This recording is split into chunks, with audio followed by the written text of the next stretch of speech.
sugeng sonten sugeng enjing wontening pundi papan. Salam budaya lestari budayaku. Teman-teman, hari ini kita akan belajar teori tari tentang konsep gerak tari.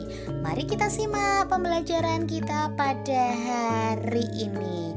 Anak-anak, teman-teman pandai sekali. Ingat, jaga kesehatan. Monggo. Teman-teman, perlu kalian ketahui bahwa gerak tari itu memiliki bentuk yang beraneka ragam. Tentunya setiap tarian itu memiliki ciri khas atau keunikan geraknya masing-masing. Sehingga gerak tari tidak hanya terpaku pada gerak tari baku saja, melainkan gerak tari dapat dikembangkan menjadi gerak tari kreasi. Nah, sekarang kita akan membahas yang tari Betawi. Tari Betawi ini dikelompokkan menjadi dua jenis tari, yaitu bentuk tari topeng dan tari cokek. Ragam gerak dasar pada tari Betawi terdiri dari gibang, selancar, rapat nindak, kewer, pak belang, goyang plastik, dan gunjingan. Nah, dari ragam gerak-gerak dasar tersebut dapat dikembangkan menjadi gerak yang lebih ritmis dengan ruang gerak yang lebih luas.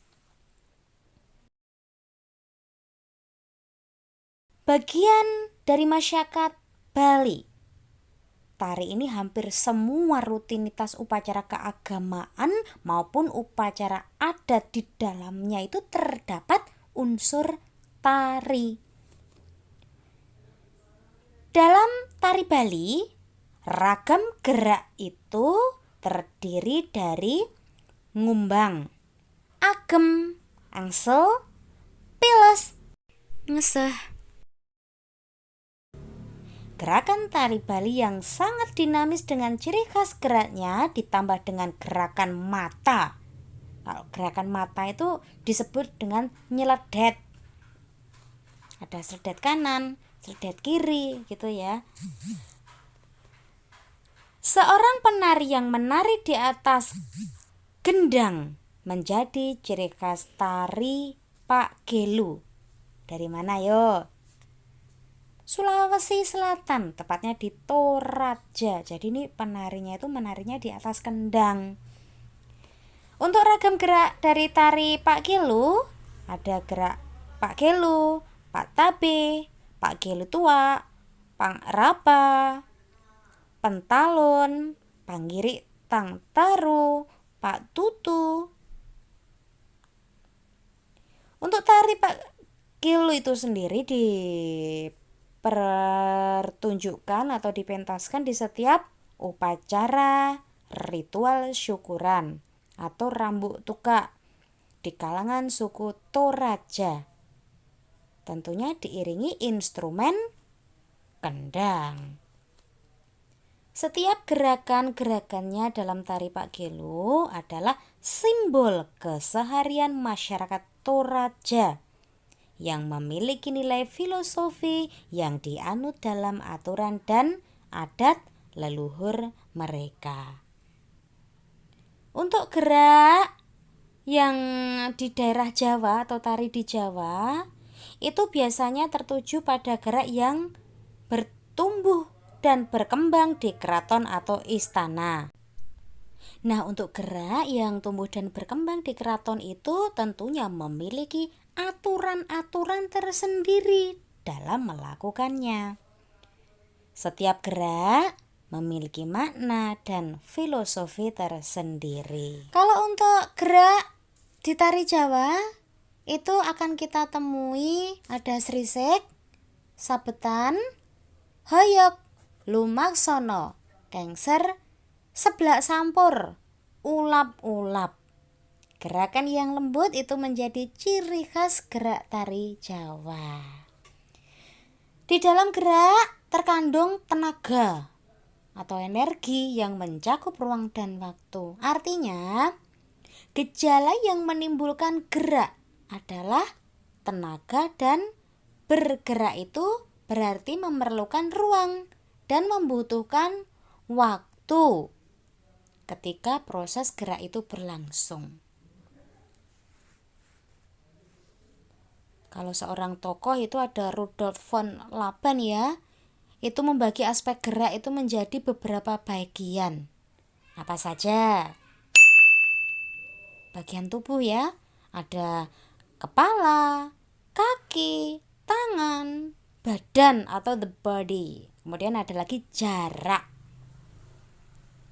Rentangan atau tingkatan gerak atau space, dan gerak yang kuat, lemah, elastis, penekanan atau dinamik.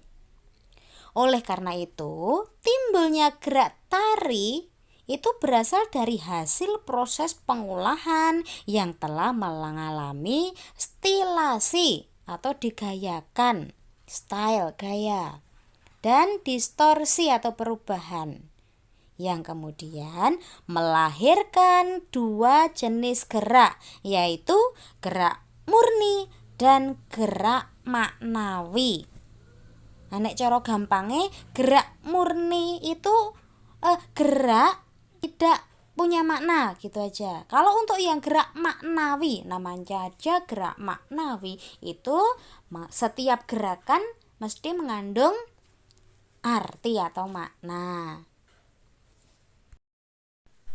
Nah, kemudian yang merupakan beberapa gerak murni ya, itu terdapat dari tari tradisi. Misalkan sekarang pada gerak kaki, gerak dasar kaki. Itu kalau di Jawa ada adeg-adeg. Adeg-adeg iki apa? Mumet meneh. Enggak, bisa dipelajari. Adeg-adeg itu adalah kesiapan sikap dasar kaki pada saat mulai menari. Itu tadi kesiapan dasar ketika kita akan menari gitu ya. Wedi kengser, nek Sunda ya seser. Itu adalah gerak menggeser telapak kaki ke samping kanan dan ke samping kiri. Kemudian ada trecet, itu gerakan bergeser ke samping kiri atau kanan. Kakine jinjit dan lutut itu ditekuk, itu trecet ya. Kemudian ada trisik.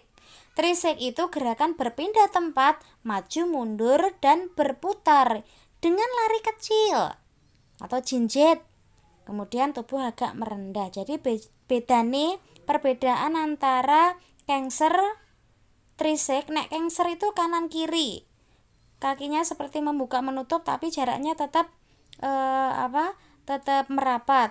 Kemudian nek trisik itu dilakukan seperti lari kecil, bisa berputar ke depan atau ke belakang ya, jinjit seperti itu. Nah, kalau untuk gerak dasar pada kepala itu ada gilek. Gilek iki apa? Nek gilek itu kepala membuat lengkungan ke bawah, kiri dan kanan ya. Kayak galir itu geraknya halus pada kepala.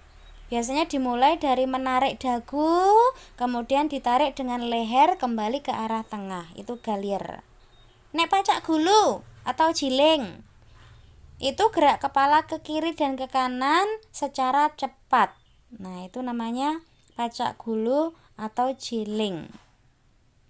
Nek galir tadi halus ya, dilakukan halus, tapi kalau jiling atau pacak gulu itu secara cepat.